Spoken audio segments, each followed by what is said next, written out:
Okay, I'm gonna make this quick video because I had to go through videos to find out what I was gonna make this video about. So, I love the Cartoon Network. They're great. But I have to talk to them about this because they do this to me every time they put out a good show. Alright? They did it with He-Man. They did it with Thundercats. They did it with Johnny Quest. They did it with Beware the Batman. Why do y'all not, have more than one season for these shows? What is it about these shows that they only go so far? Well, I can explain one thing. I can't explain the Thundercats, but I can explain Beware the Batman. Alright? Now, it was awesomely drawn and everything. You guys can go Google it so you can see Beware the Batman. Really good. Had Katana in it. And Alfred was a badass. Okay. But you guys put this shit on at 1 a.m. on a Saturday or something. Most kids are in bed. If you guys catered it to adults, you didn't let us know. I knew because I just like Batman. And any Batman show that comes on, even the ninja one that's on the internet, I'm going to watch it because it's Batman. When he's trapped in the Japanese world, it's a movie. It's not a whole thing, but you get where I'm going. The thing is, just Batman Beyond. I don't know why when it came out on the CW, it only got 2 seasons, maybe 3 seasons, but only 2 seasons aired here in Charlottesville. Same thing with Zeta. The robot that can transform into other people. That didn't really get a lot of seasons. Static Shock didn't get a lot of seasons. I want to know specifically, though, why Cartoon Network don't fight for some of these cartoons. I liked the new Thundercats. I didn't really like the concept. I liked the art, but I didn't like the fact that it was basically retcon and they told a whole different story. I like they had cameos of Silverhawks and the Tiger Sharks in the episode. I don't know, but I know that Lion-O was reliving his grandfather's life, or great-grandfather, whoever. They were on the damn spaceship with Lion-O's future grandma or whatever. Anyway, that's when you see the Tiger Sharks and Monstar from the Thundercats. I mean, the Silverhawks. Now, all I gotta ask is, why do you guys not fight with the producer? Hey, look, y'all, this show is pretty good. Fans love it. Make some more episodes. No, because that new He-Man, it was awesome.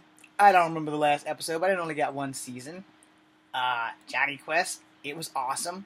I don't know what happened. It only got 1 season. Did you guys have an argument with Hanna-Barbera?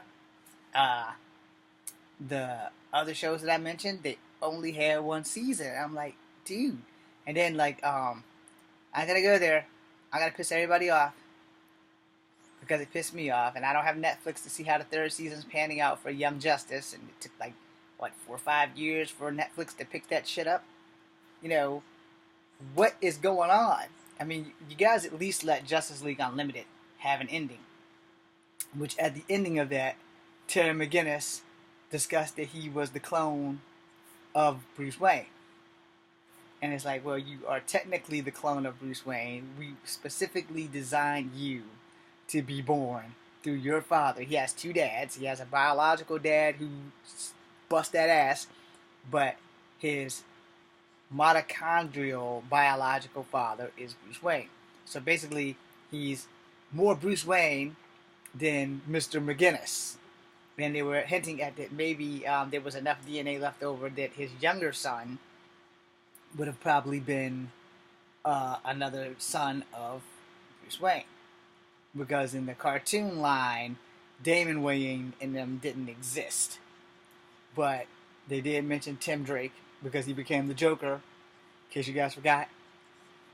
Robin existed. I don't recall if he made any appearances on the cartoon or not, but I know Barbara made appearances on the cartoon because she was married to a black man and she was the new Commissioner Gordon. So I don't know why she kept her father's last name and became Commissioner Gordon when she was married to a black guy who I think might have been a doctor who was about to be assassinated, but they were doing everything they could to save him. Even old Bruce had a hand in trying to help. So it kind of fucks your shit up. But I don't understand why Batman Beyond didn't get a 2nd season, or finishing season. Now, it did finish off in Justice League Unlimited. For those who don't know, the last episode of Justice League Unlimited is when revelations come from Terry McGinnis. Him and Dana, they have their thing because they're gonna get married or whatever, and then he goes into Bruce Wayne and he takes off the cap of the medicine. He said, "I could have done that myself." He said, "Yeah, here you go, old man." And then he goes, "You're right, kid." He said, "Yeah, I'm a chip off the old block." So it's like, okay, it had a decent ending because he initially he tracked down Amanda Waller. Amanda Waller is one survival ass chick. So he tracked her down, cornered her, started talking all kinds of shit, and then she has said, "Well, if you want the truth, you might want to ask your father." I was like, "No, I'm asking you. Is he my father? How is he my father? Why is my father still my father, even though his father's dead, or at least the father that raised him is dead?" And it's like, well, we started collecting samples of the Batman's blood from the first day we found out that he was Bruce Wayne. And then she went into detail. He said, "But if you want the truth, you have to talk to him himself." Because if you guys don't remember enough of Justice League Unlimited, where they brought in those 5 superheroes that were like clones, and every time they die, they just transfer the memories into the other bodies from news clippings. Because one guy was like Apache Chief, he could grow. And then they had built them just in case the Justice League goes rogue. And as the cartoon goes on, she says, right up until I found out who he was, the plan was still in motion. And then he also put the plan in motion because apparently Bruce Wayne's got ties to damn near everybody. Which is why he's never fucking been arrested and unmasked as the Batman, apparently. But that being said, I don't understand why Cartoon Network never gave Beyond the Bat a new saga, never picked up Batman Beyond, and just kept going. Because there were so many ways you can go with that, but they didn't. And as far as Johnny Quest and He-Man and Thundercats, why did you guys not give them another season? Hell, why don't you guys buy to bring in the Silverhawks and the Tiger Sharks and just rewrite everything and just do that retcon thing that everybody's doing? I'm James Williams News, Comfort Habit number 2. BCMU.